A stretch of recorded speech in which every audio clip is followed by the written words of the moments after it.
Una calle se convirtió en un correntoso río en Conocoto, en Quito. Provocó daños en 5 viviendas y dejó 5 heridos. Las lluvias también inundaron sectores de Guajaló y Turubamba. El temporal destruyó 4 casas y aisló a 12 comunidades en Chimborazo. Mientras en Guayas, Azuay y Santo Domingo causó cortes de energía, deslizamientos y más inundaciones. Los 2 partidos finalistas destinaron 92.000 civiles para el control en las juntas receptoras del voto este domingo. El movimiento de Novoa tendrá 45.000 y el correísmo 47.000. 9.800 soldados reservistas acudieron en 5 cantones al llamado de las Fuerzas Armadas para llenar 1.800 cupos de seguridad electoral durante 7 días a cambio de $205. En Guayaquil, los postulantes soportaron la lluvia al igual que en Quito, donde se sumó el frío. Epidemiólogos alertan sobre el resurgimiento en el país por falta de vacunación de enfermedades que estaban erradicadas, como la difteria, las paperas, la tosferina y la varicela, que el año pasado contagió a 5.400 personas. Garantizar el futuro del Instituto de Seguridad Social, el IES, es una pieza clave en la sostenibilidad de la dolarización en el país, que hoy aborda Televistazo en el tercer informe del especial Dolarización, ¿cómo cuidarla?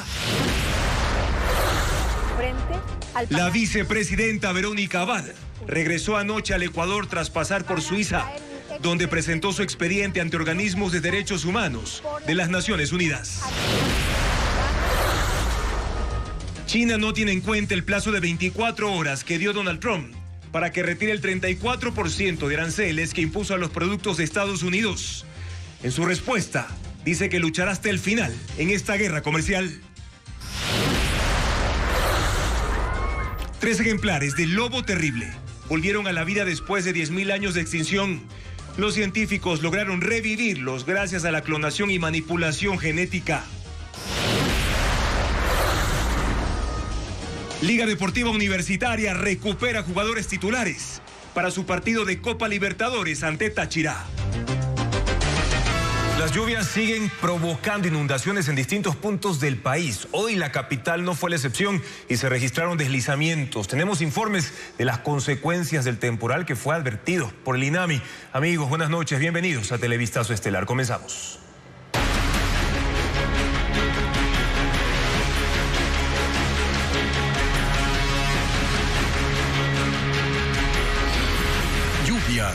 Los estragos aumentan.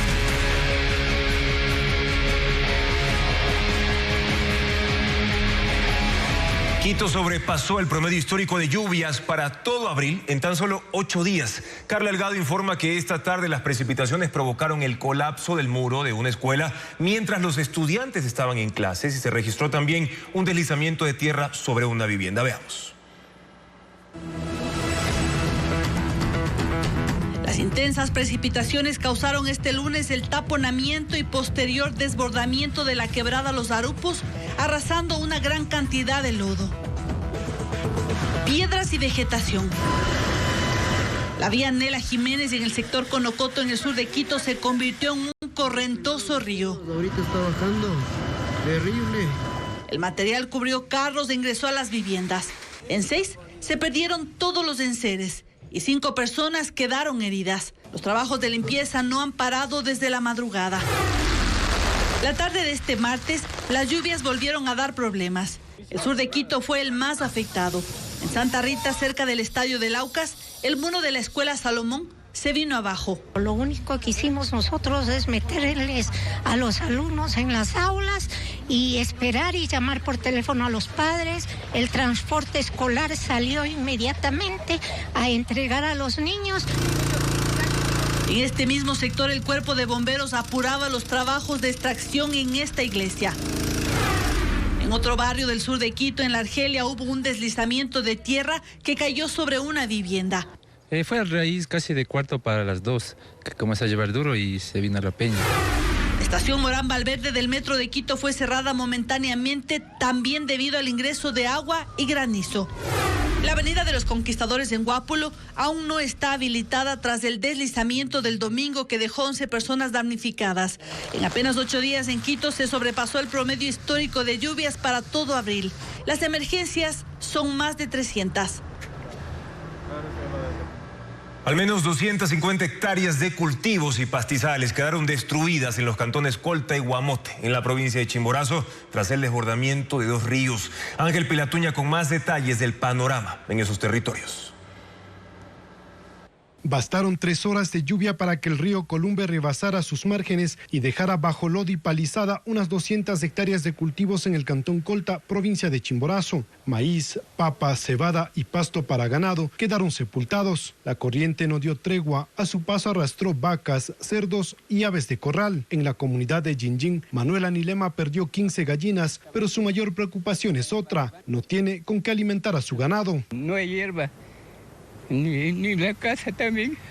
Estamos ya casi agua, ya va a venir para acá, ahora todo está alto allá, las basuras, todo. La emergencia dejó daños en al menos 4 parroquias. Hay 14 viviendas afectadas y 60 personas damnificadas, por lo que el COE cantonal declaró este lunes alerta roja en el cantón Colta. También hablé con la empresa eléctrica, quienes ya han habilitado, ya le han dotado de energía eléctrica para poder comunicar. Hemos resuelto el tema de agua potable.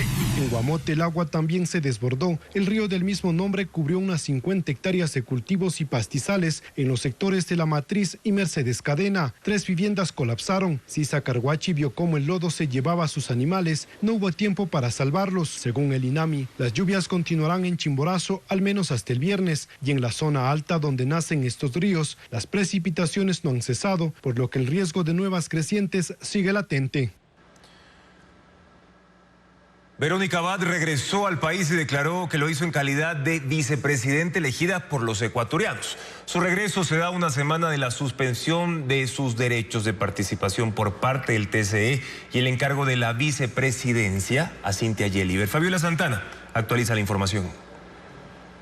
Verónica Abad regresó al país este lunes en la noche en un vuelo comercial proveniente de Ginebra. A esa ciudad suiza había viajado el 5 de abril para llevar a los organismos de las Naciones Unidas su expediente por lo que considera, según dijo en un video, una violación por parte del gobierno de sus derechos humanos y políticos. El 28 de marzo, el Tribunal Contencioso Electoral suspendió sus derechos políticos por violencia política de género contra la canciller Gabriela Sommerfield. El Ministerio del Trabajo registró su impedimento de ejercer cargo público y el presidente Noboa designó de nuevo a Cynthia Yeliber como vicepresidenta encargada y le dispuso ocuparse del traslado de Verónica Abad.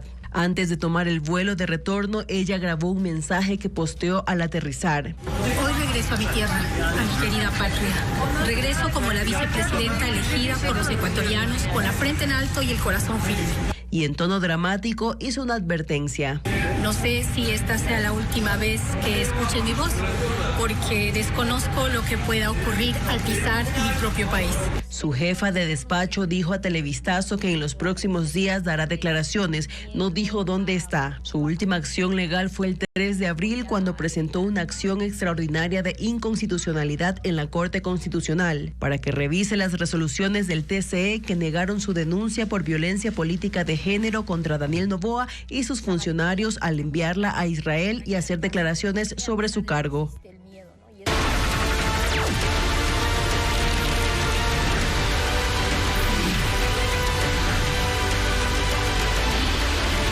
Elecciones 2025, segunda vuelta.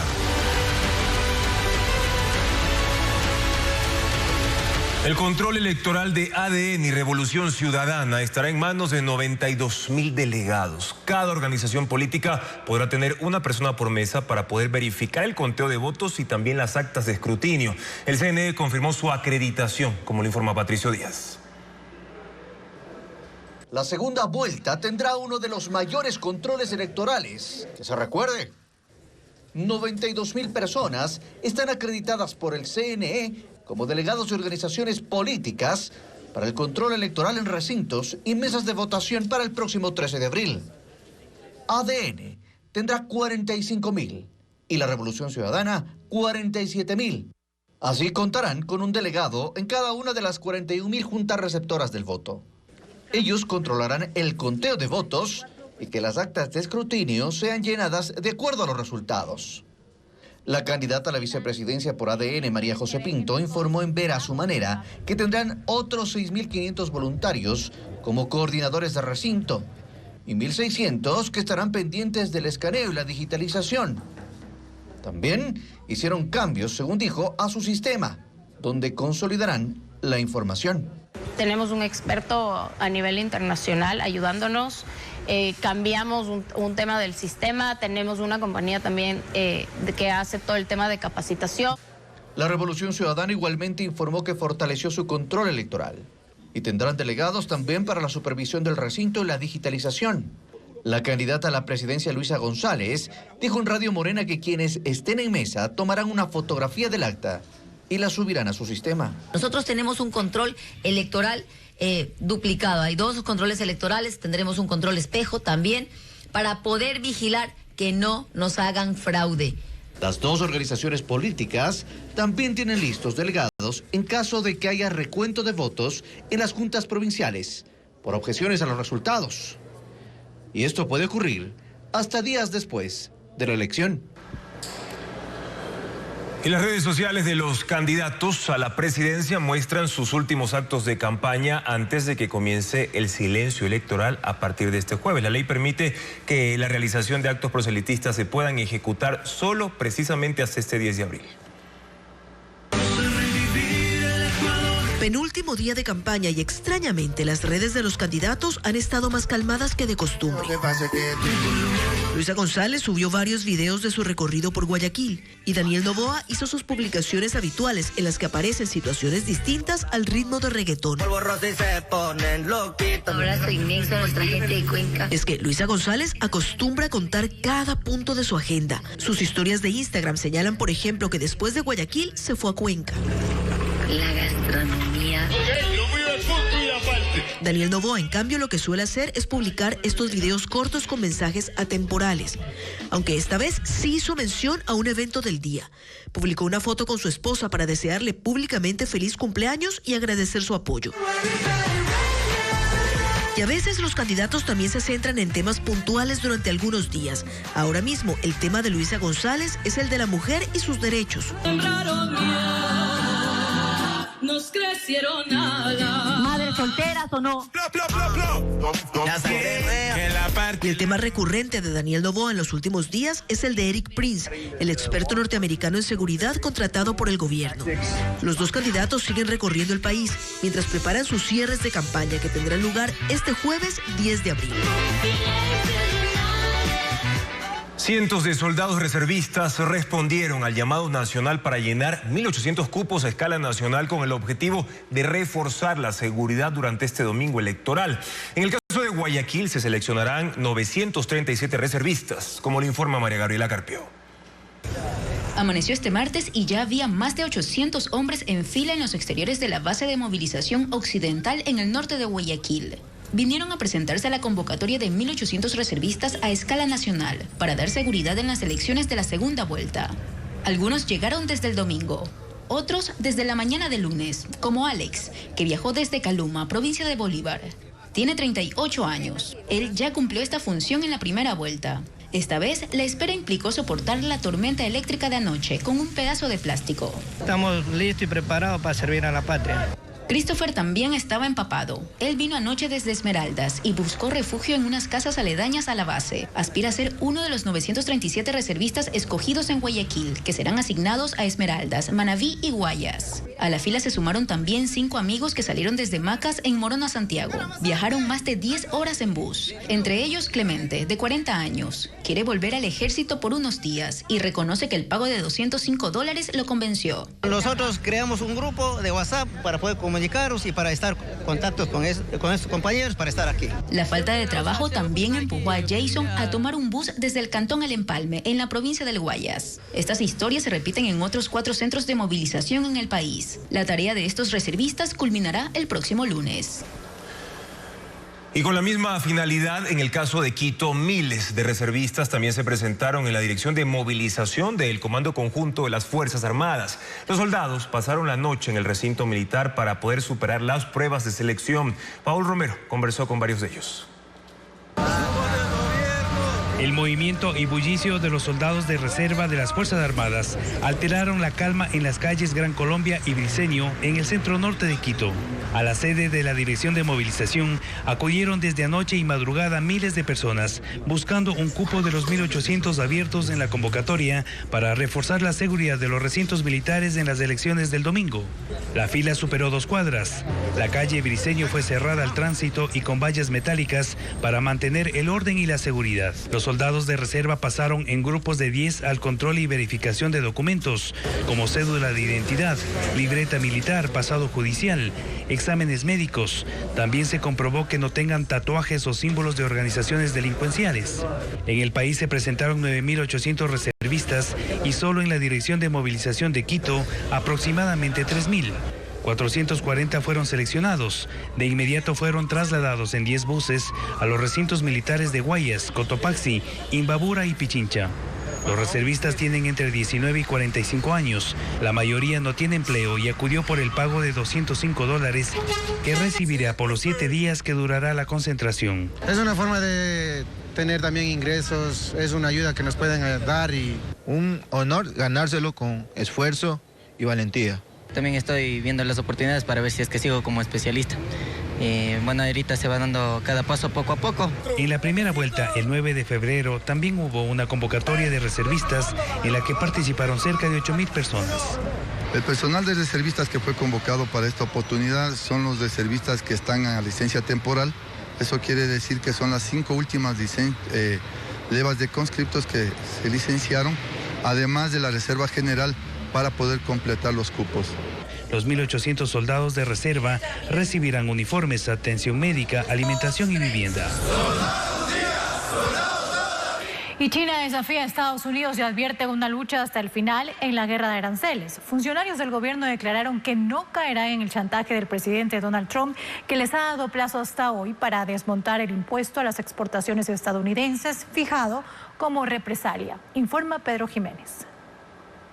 China denuncia amenazas, presiones y chantajes por parte de Estados Unidos y así la guerra de aranceles va en aumento. Lo que comenzó con la imposición de un arancel del 20% a los productos chinos como sanción por el tráfico de fentanilo, siguió con un 34% adicional cuando Donald Trump anunció una medida a escala global. Y como China impuso también un 34% contra Estados Unidos como represalia, Donald Trump contraatacó disponiendo un 50% adicional a China si hasta hoy no se retira el arancel contra Estados Unidos. La respuesta de China es no. Lin Jian, portavoz del Ministerio de Asuntos Exteriores de China, dice que el chantaje no es la forma de tratar con su país y que si Estados Unidos insiste en una guerra arancelaria y una guerra comercial, China luchará hasta el final. Declaró que el abuso de los aranceles por parte de Estados Unidos infringe gravemente los derechos e intereses legítimos de varios países, viola las reglas de la Organización Mundial de Comercio, daña el sistema de comercio multilateral y perturba la estabilidad del orden económico global. Dijo que es un acto típico de unilateralismo, proteccionismo y acoso económico. Europa ha intervenido y en un diálogo con autoridades chinas, la presidenta de la Comisión Europea, Ursula von der Leyen, les pidió evitar una escalada y que busquen una solución negociada. Que Europa y China, como dos de los mayores mercados mundiales, deben apoyar un sistema de comercio sólido. China dice en cambio que Estados Unidos no tiene la voluntad real de negociar y ahora queda expuesta a que sus exportaciones a ese país tengan a partir de mañana un arancel acumulado del 104%. La empresa de tecnología Apple busca eludir los costos de los aranceles impuestos por el gobierno de Donald Trump, aumentando la producción de iPhones en India y ya no en China. Una decisión estratégica para reducir costos y mantener competitivos sus precios sin trasladar el impacto al comprador final, como lo explica Eliana Suárez. La empresa tecnológica Apple, con sede en California, enfrenta una encrucijada debido a los aranceles a las importaciones en Estados Unidos.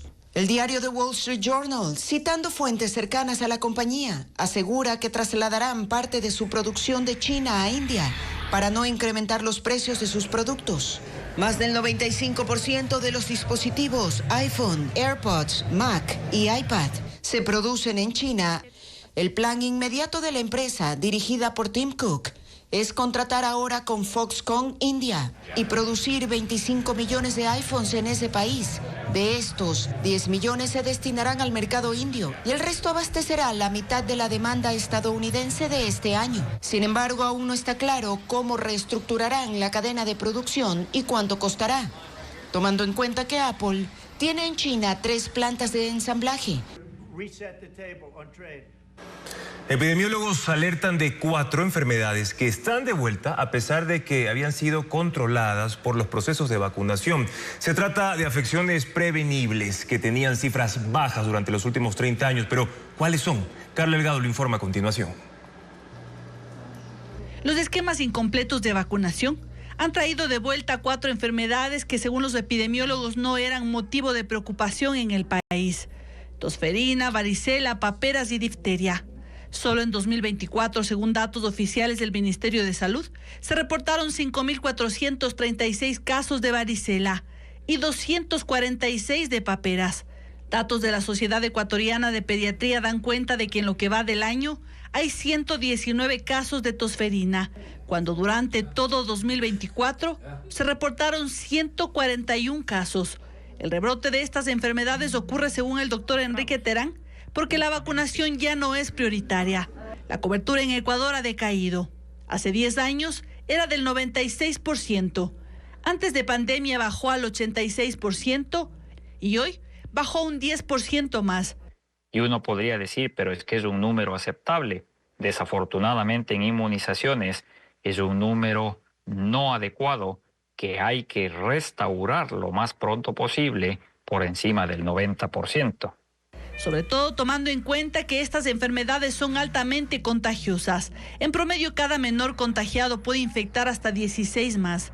La difteria es otra enfermedad que preocupa. El último caso en Ecuador se reportó en 2014 en Zumbagua, en Cotopaxi, pero el Ministerio de Salud reportó uno el año pasado. La difteria es una infección bacteriana en donde un cocobacilo genera una infección muy severa a nivel de la faringe, pero con una característica especial. La bacteria, en vez de generar pus, genera unas membranas purulentas que ocluyen completamente la garganta. También hay responsabilidad estatal, según explican, porque las campañas de inmunización puerta a puerta no son frecuentes, pero ayudaron históricamente a que las coberturas de vacunación lleguen a los porcentajes adecuados. Ecuador es el principal exportador de palmito. Abastece el 75% del mercado mundial y le vende a 28 países. De hecho, en el país hay 8 empresas exportadoras. Adriana Bermeo recorrió la más grande y detalla el proceso de cosecha e industrialización.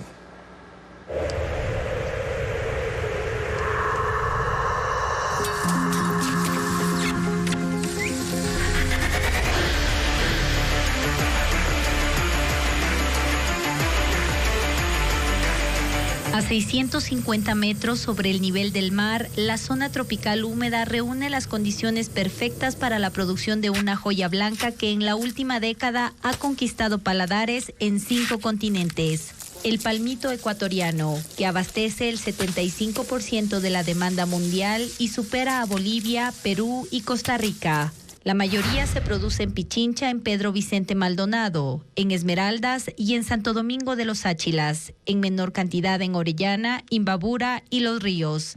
Se cosechan más de 65.000 toneladas al año en 15.000 hectáreas de bosque subtropical.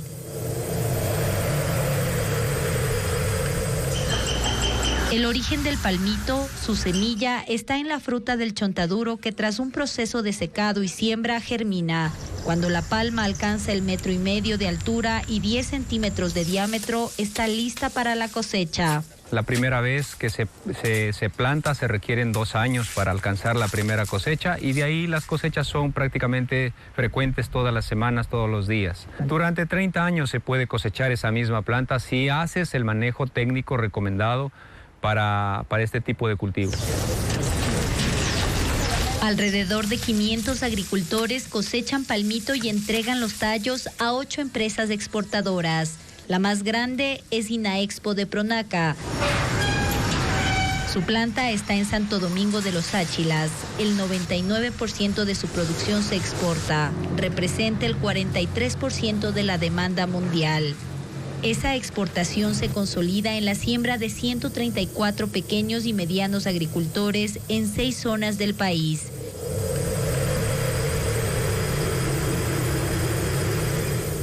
Y para que el palmito llegue a las mesas de los clientes en Ecuador y el mundo, el producto pasa por un especial proceso de cosecha. Televistazo lo mostrará mañana en una segunda entrega.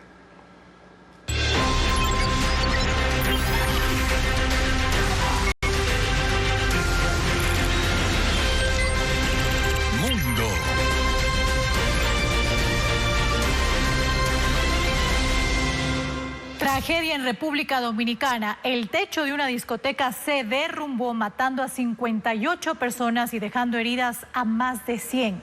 En el sitio se desarrollaba un concierto del famoso merenguero dominicano Ruby Pérez, quien también falleció. Equipos de emergencia continúan en la operación de rescate que comenzó esta madrugada. La tragedia ocurrió durante el concierto del merenguero Ruby Pérez en la discoteca Jet Set de Santo Domingo. Pasada la medianoche, asistentes notaron que algo andaba mal en una parte del techo que segundos después colapsó. A la confusión inicial siguió el pánico entre centenares de personas y los equipos de rescate se movilizaron para remover los escombros. Por favor, mira. Vamos a tratar de mover esta piedra. El balance de víctimas ha ido en aumento durante todo el día, tanto por los cuerpos que se iban encontrando en el sitio, como por quienes no soportaron la gravedad de sus heridas y fallecieron luego en hospitales. Entre los muertos está justamente el artista Ruby Pérez y otros miembros de su banda. Sus cuerpos fueron encontrados dentro de la discoteca más de 15 horas después del desplome del techo. Las labores de emergencia han sido constantes desde la madrugada. El presidente de República Dominicana, Luis Abinader, recorrió el sitio y declaró que el principal objetivo era salvar a la mayor cantidad de personas. La discoteca Jet Set era uno de los principales lugares de diversión nocturna en Santo Domingo, con capacidad máxima de 1.000 personas.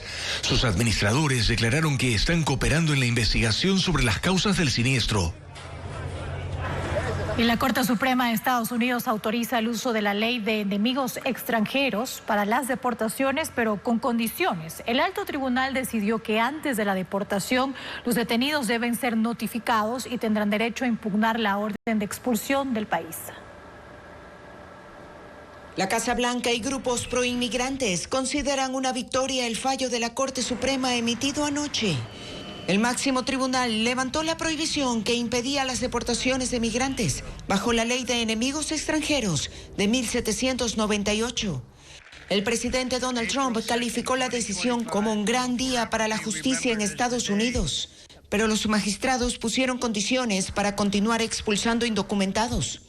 Los detenidos tendrán derecho a ser previamente notificados y podrán impugnar su deportación con un tiempo razonable, asunto que celebran los activistas proinmigrantes. El 15 de marzo, el juez federal de distrito, James Boasberg, bloqueó la ley de enemigos con la que Trump expulsó a cientos de venezolanos a El Salvador, donde fueron recluidos en una prisión de máxima seguridad, asegurando que todos eran parte de la banda Tren de Aragua. El juez Boasberg dijo que el gobierno hacía un mal uso de la ley, ya que Estados Unidos no está en guerra ni bajo amenaza de invasión. La administración Trump presentó una apelación de emergencia y ganó, pues afirman que la ley de enemigos extranjeros es un recurso para deportar criminales y eso es una cuestión de seguridad nacional. Mañana habrá actividades culturales en Quito, Guayaquil y Cuenca. Encuentros de cine, festivales de títeres y también conciertos sinfónicos son parte de la agenda. Y Luis Alfredo Zúñiga tiene más detalles de estos eventos. Hijos, valientes. El Centro Cultural de la Pontificia Universidad Católica del Ecuador en Quito será la sede del ciclo de cine paraguayo que arranca este 9 de abril. Todos los miércoles del mes a las 6 de la tarde se presentará un filme de manera gratuita. La primera película que se proyectará es el drama documental El tiempo nublado, de Arami Ullón, que explora la compleja relación entre una madre y su hija en el contexto de la enfermedad y el envejecimiento. Yo tengo que dejar de trabajar para quedarme contigo. Ofrece una mirada íntima y conmovedora a los desafíos emocionales y éticos de cuidar a un ser querido.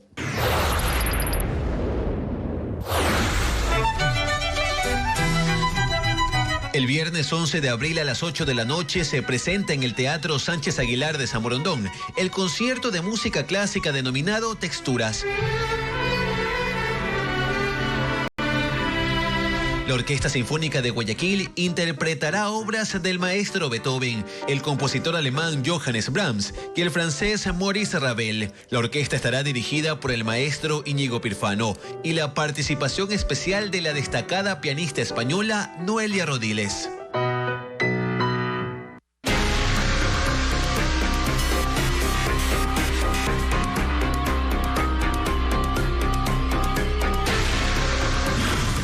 Dolarización. ¿Cómo cuidarla? El Instituto Ecuatoriano de Seguridad Social es una pieza clave en la estabilidad económica del país y por ende en la sostenibilidad de la dolarización. Sin embargo, la crisis financiera, el desfalco de fondos y también la corrupción lo han llevado al borde del colapso. Su sistema de pensiones y salud está desfinanciado con déficits crecientes y una deuda estatal que supera los 24.000 millones de dólares. María Gabriela Carpio explica la situación financiera del Seguro Social.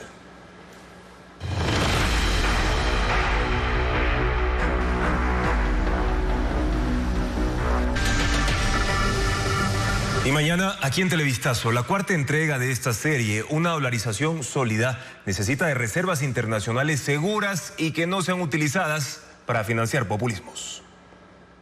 5 personas fueron asesinadas en un parque del Cantón Durán en Guayas. 4 de las víctimas se dedicaban a la construcción y tras este tiroteo, 2 personas fueron detenidas por la policía. Merlin Ochoa tiene más información de esta masacre. La violencia volvió a estremecer a Durán, la ciudad más peligrosa del país. Horas después de la masacre, el parque de la cooperativa Ana María de Olmedo está completamente vacío. En el piso aún están las pertenencias de los asesinados, la gorra, 2 maletas abiertas y una funda con compras del mercado. Con temor, los compañeros de los acribillados describen que en ese parque todas las mañanas, como rutina, llegaban trabajadores informales de la construcción que estaban desempleados a la espera de que los contraten y luego de la jornada laboral se reunían a beber. De acuerdo con las primeras investigaciones policiales, un adolescente de 16 años era perseguido por sicarios a las 8 de la noche del lunes. Él corrió 2 cuadras e ingresó al parque y se escondió detrás de 7 personas. Los asesinos llegaron y dispararon 20 veces. Los cuerpos de las 5 víctimas, incluido el adolescente, quedaron cerca de la pérgola del parque. Los otros 3 quedaron heridos. Los orificios de bala quedaron en los carros y las paredes de las casas aledañas al parque, donde también hay un dispensario de salud. Los uniformados confirmaron que luego de la masacre hubo un enfrentamiento con los presuntos sicarios. 2 están detenidos en un hospital porque resultaron heridos. A las 10 de la mañana llegaron los amigos de los albañiles asesinados y se quedaron en la esquina del parque para recordarlos, pues reunirse ahí es una tradición de 25 años.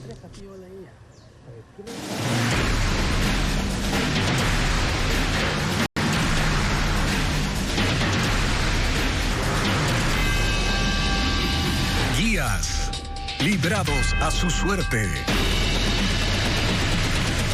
El asesinato de 7 guías carcelarios en los últimos días justamente ha motivado a una protesta de los agentes que denuncian la falta de protección del Estado, al que le exigen también uniformes, chalecos, cascos y armas para poder defenderse de los grupos delictivos. Hernán Higuera cubrió la manifestación que se organizó en Quito y Guayaquil. 7 guías penitenciarios fueron asesinados en las últimas 72 horas y eso refleja, según sus compañeros, la falta de garantías para ejercer ese trabajo. Por ello, con indignación y miedo, decidieron hacer plantones. Uno en Quito, frente al Palacio de Gobierno, y otro en Guayaquil, frente a la Gobernación. El agente penitenciario está puesto como carne de cañón. ¿Para quién? Para demostrar el poder y el nivel que llevan la delincuencia para intimidar. Los asesinatos se producen, según ellos, porque no ceden a las exigencias de los delincuentes que les piden ingresar drogas, armas y celulares a los centros carcelarios. Trabajan bajo amenaza y riesgo constante.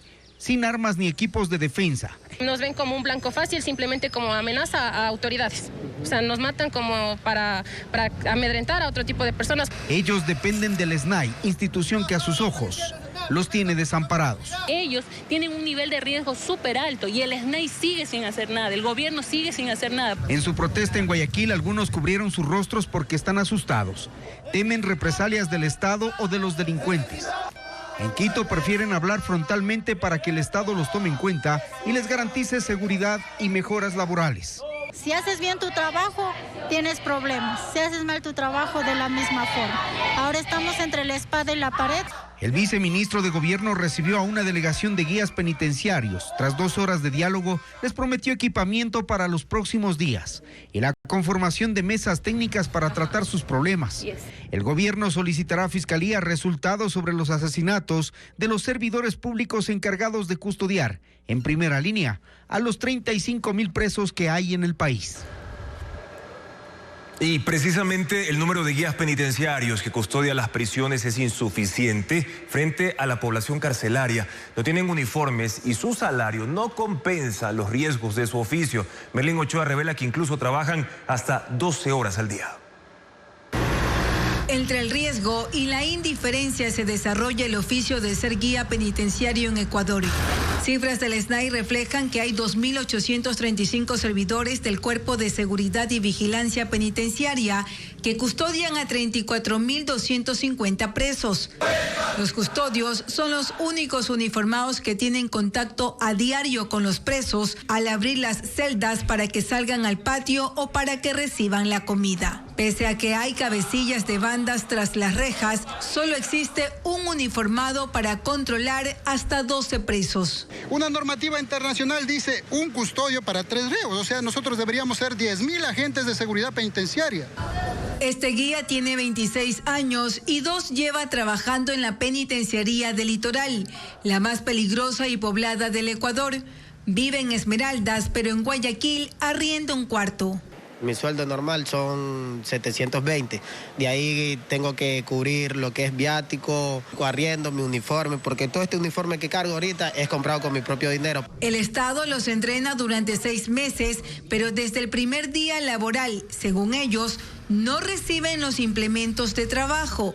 Las jornadas dentro de los pabellones duran hasta 12 horas al día. Según la Asociación de Servidores Penitenciarios Activos, desde el 2024 son 30 los guías asesinados, pero la policía en ese mismo tiempo solo reporta 17 funcionarios del SNAI acribillados, 10 de ellos en la provincia de Manabí, seguida de Guayaquil, Machala y Quito. Por ello, el perfil del guía penitenciario está marcado por el riesgo, la incertidumbre y hasta el reclutamiento que hacen las mafias carcelarias de funcionarios públicos.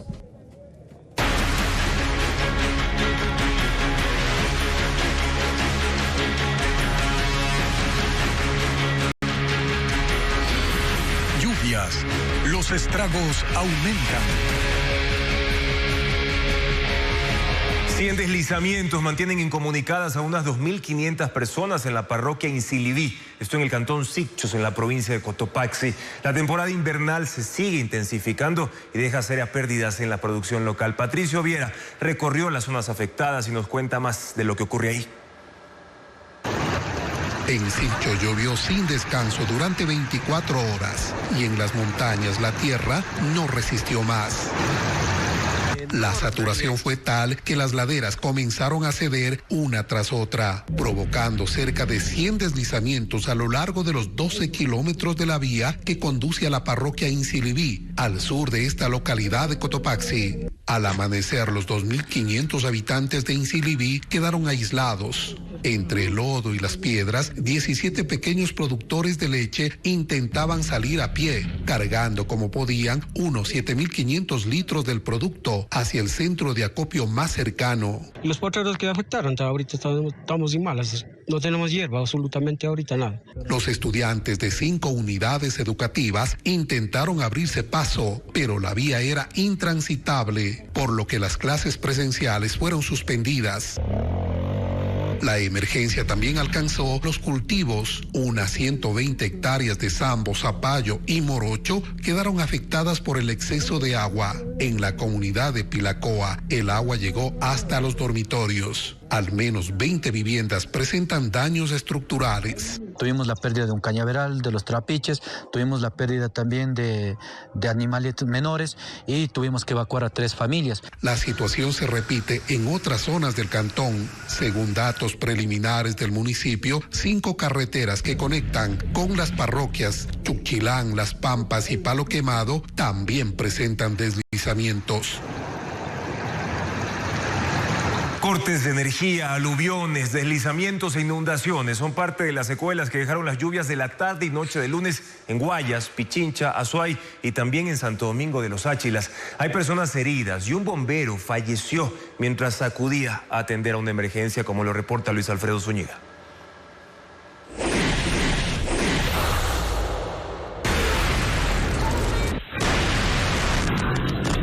Este fue el rayo que cayó pasadas las 11 de la noche en el sur de Guayaquil. El estruendo fue tal que encendió las alarmas de cientos de vehículos y despertó a moradores de Las Acacias, La Floresta, El Guasmo, Barrio Centenario y Barrio del Seguro, donde incluso hubo corte de energía.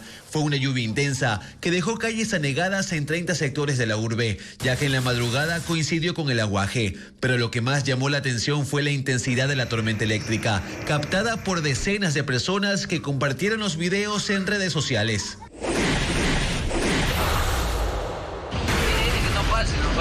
Este fue el escenario en la vía Aloac Santo Domingo la tarde de lunes. Las intensas lluvias colapsaron una alcantarilla y se inundó la calzada en el kilómetro 85, donde los vehículos pesados pasaban con dificultad, mientras conductores en moto prefirieron no arriesgarse. El tránsito fue cerrado por precaución. Sin embargo, este martes se retomó la circulación. Además, el municipio de Santo Domingo indicó que un bombero falleció mientras acudía a atender una emergencia debido a las lluvias. Ocurrió en el vehículo en el que se movilizaba, tras sufrir un accidente de tránsito.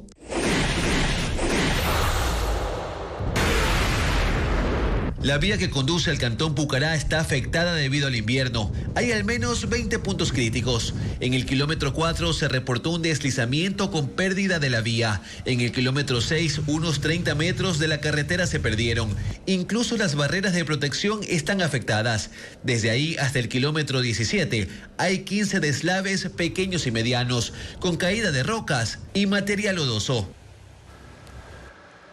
1 millón de firmas aspiran a conseguir los miembros del colectivo que impulsa la revocatoria de mandato del alcalde de Quito, Pavel Muñoz. Anoche, de hecho, el Consejo Electoral ya autorizó la entrega de formularios para la recolección de esas rúbricas. Patricio Díaz informa cuánto tiempo tienen ahora los promotores para presentarlas.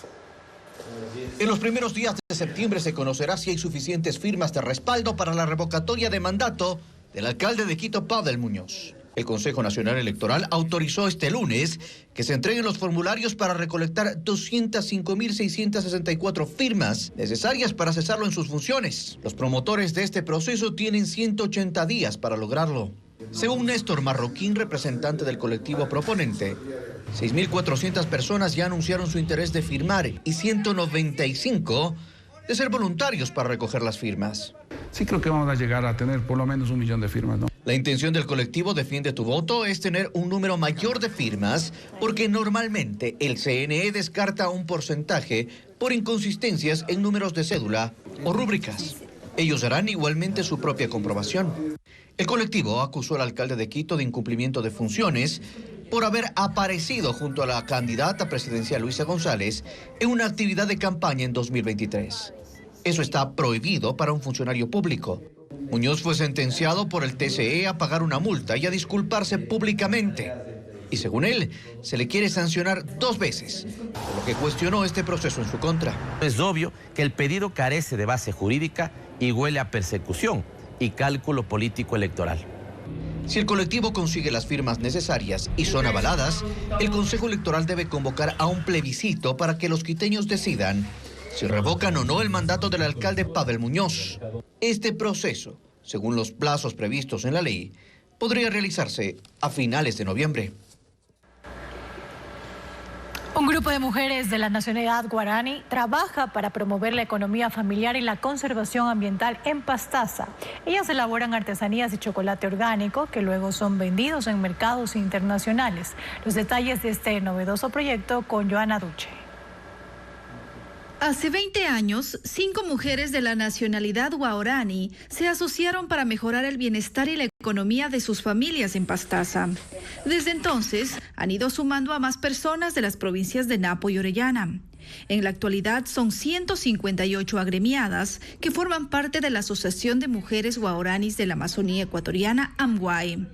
La unión de su trabajo se asemeja a los tejidos hechos con las fibras de la palma chambira, un material usado para elaborar los bolsos, sombreros y paneras que se venden bajo la marca Guaraní hecho a mano.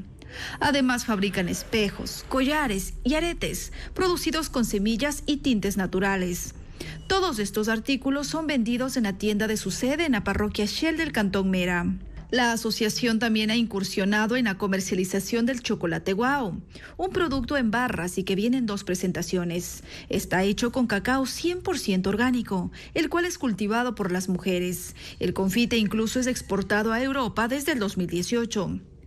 Los beneficios van directo a las 2.000 mujeres que conforman la nacionalidad guaraní en todo el país, mediante el pago justo de sus artesanías, donación de alimentos, capacitaciones sobre técnicas de cultivo del cacao y otros beneficios. Y el tercer piso está el albergue para las mujeres que vienen enfermas o vienen por otra situación de maltrato familiar, todo eso, pero nosotros aquí vamos a estar acogiéndole a las mujeres guaraníes. Desde AMGUAE se planifica exportar sus productos a Estados Unidos y otros países de América del Sur y de esta forma ayudar a los 4.000 guaraníes que residen en las 85 comunidades repartidas en Napo, Pastaza y Orellana.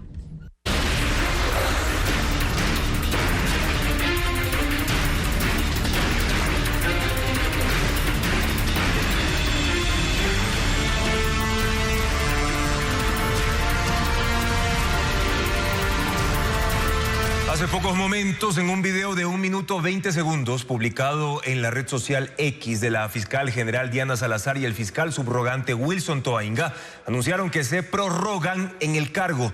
Tomaron la decisión tras una consulta a la Procuraduría General del Estado que los habilitó a seguir en el cargo para evitar la cefalía en esa función, ya que el concurso para designar al nuevo fiscal está retrasado en el Consejo de Participación Ciudadana.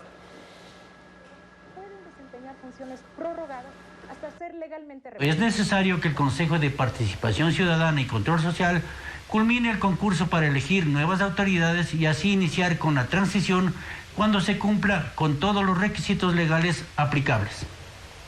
En consecuencia, y hasta que eso pase, la Fiscalía General del Estado continuará garantizando el acceso a la justicia bajo esta administración. De esta forma, reafirmamos nuestro compromiso de lucha contra la impunidad.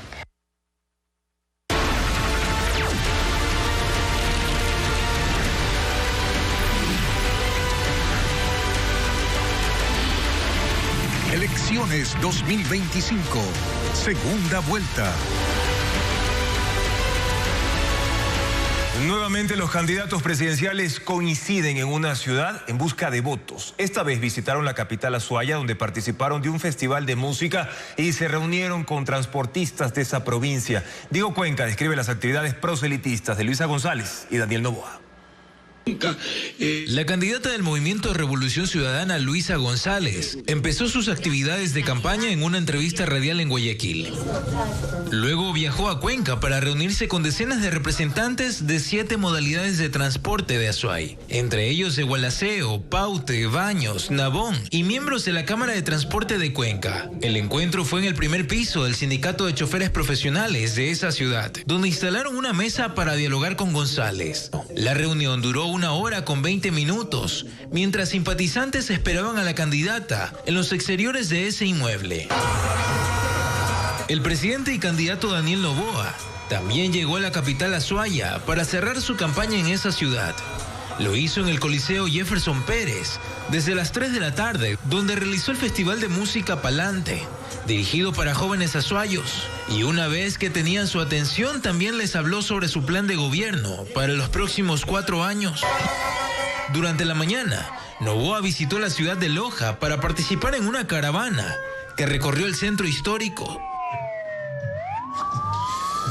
Hay diferencias radicales en lo que será la postura de Ecuador en sus relaciones internacionales durante los próximos 4 años, dependiendo de quién gane el balotaje este domingo. Mientras con Daniel Noboa se avisora un fortalecimiento de la relación del país con Estados Unidos y los organismos multilaterales, con Luisa González se privilegia la reactivación de acuerdos y cooperación con Rusia y China.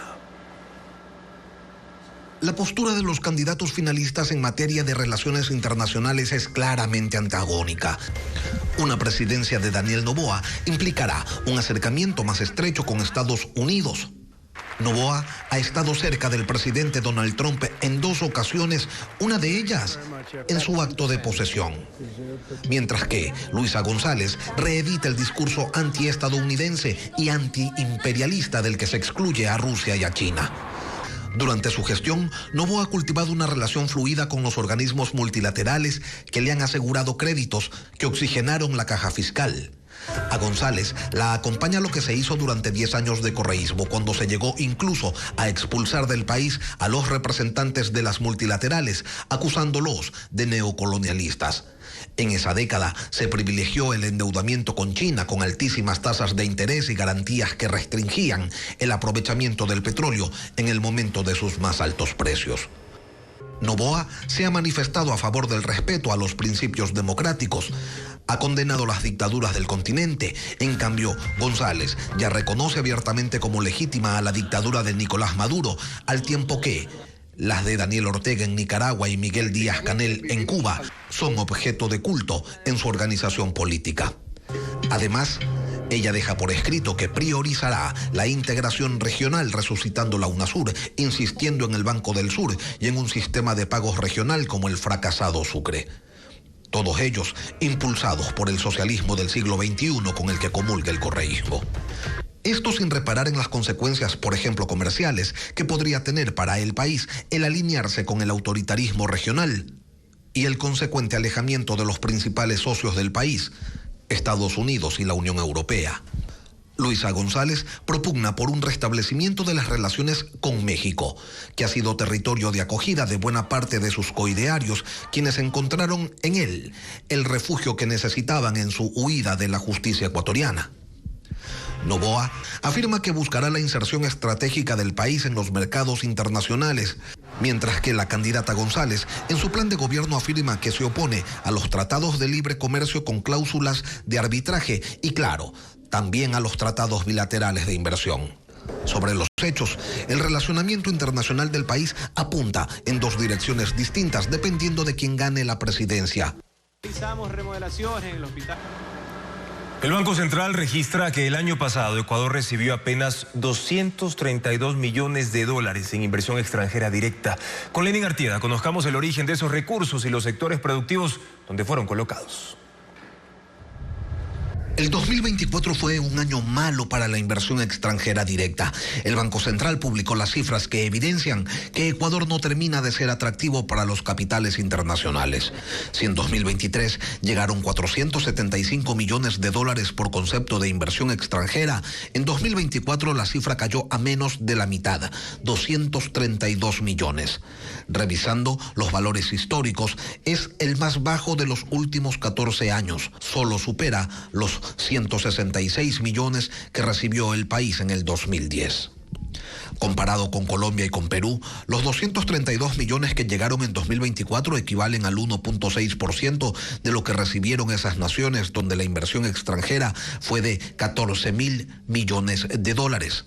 Si se mira hacia adentro, las actividades donde se concentró la inversión extranjera fueron la industria manufacturera, donde se colocaron $113.3 millones, transporte, almacenamiento y comunicaciones con $102.5 millones, y en la explotación de minas y canteras, donde llegaron $25.3 millones, 173 millones menos que en 2023.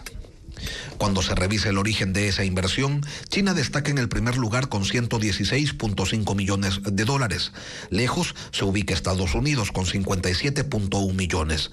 Capitales chilenos sumaron $47.6 millones y Suecia alcanzó $37.1 millones.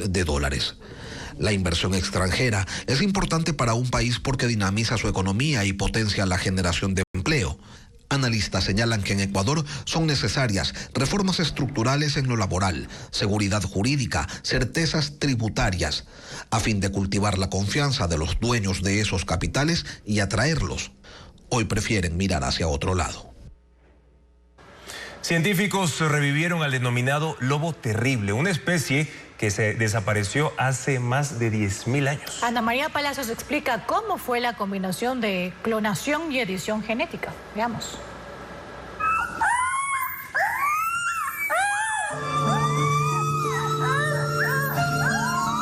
El lobo terrible, que desapareció hace unos 10.000 años, revive gracias a Colossal Biosciences, una empresa biotecnológica con sede en Dallas.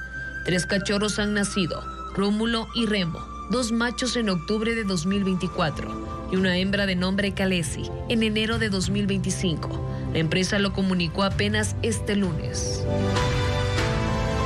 La empresa utilizó una combinación de clonación y edición genética. Los científicos extrajeron ADN de un diente de 13.000 años hallado en Ohio y un cráneo de 72.000 años de Idaho. Modificaron 14 genes del lobo gris común, utilizando perras como madres sustitutas y replicaron características similares: tamaño mayor, pelaje claro, cráneo más ancho y aullidos únicos. Pueden alcanzar 1.80 metros y 68 kilos.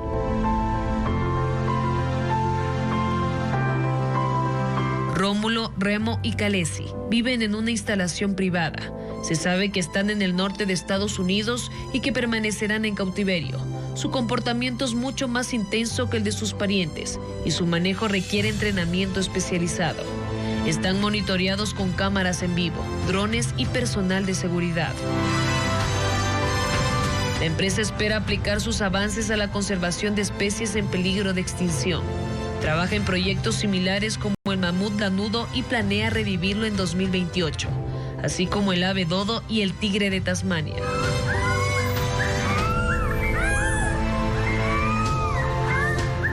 Y el músico argentino Fito Páez lanzó su nuevo disco titulado Novela, que contiene 25 canciones. Además, el actor estadounidense Robert De Niro recibirá la Palma de Oro de Honor en la edición número 78 del Festival de Cannes. Vamos a verlo. Fito Páez invitó a sus seguidores a un mundo fantástico con personajes mágicos y circenses en el lanzamiento de su nuevo disco Novela, que él produjo y grabó en los estudios de Abbey Road en Londres. Tiene 25 canciones, que empezó a escribir en 1988 y hoy estrenó el videoclip de la tercera titulada Sale el Sol. Robert De Niro recibirá la Palma de Oro de Honor en la 78 edición del Festival de Cannes el 13 de mayo.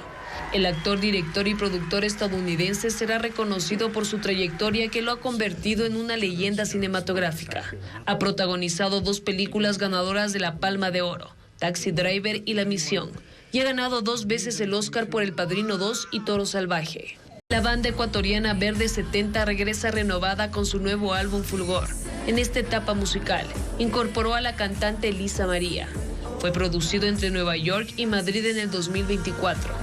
Verde 70 continúa con su gira de conciertos que llamó En Otros Mundos. Las noticias a toda hora en ecuavisa.com. Así terminamos esta entrega informativa. Amigos, mañana en contacto directo estará María Luisa Granda. Ella es decana de la Escuela de Negocios de la ESPOL para analizar qué debe hacer el próximo presidente para crear empleo, cuya escasez es obvia en las largas filas de postulantes en cada convocatoria. Además, William Murillo, presidente ejecutivo de la organización 1-800 Migrante, va a analizar los efectos para los ecuatorianos de la revocatoria anunciada hoy de la aplicación CBP One, que permitía a los migrantes pedir una cita online para poder solicitar asilo en ese país. Televistazo regresa mañana a las 5:55 en su primera emisión. Los esperamos también en vivo por ecuavisa.com y Ecuavisa Play desde cualquier dispositivo móvil. Buenas noches.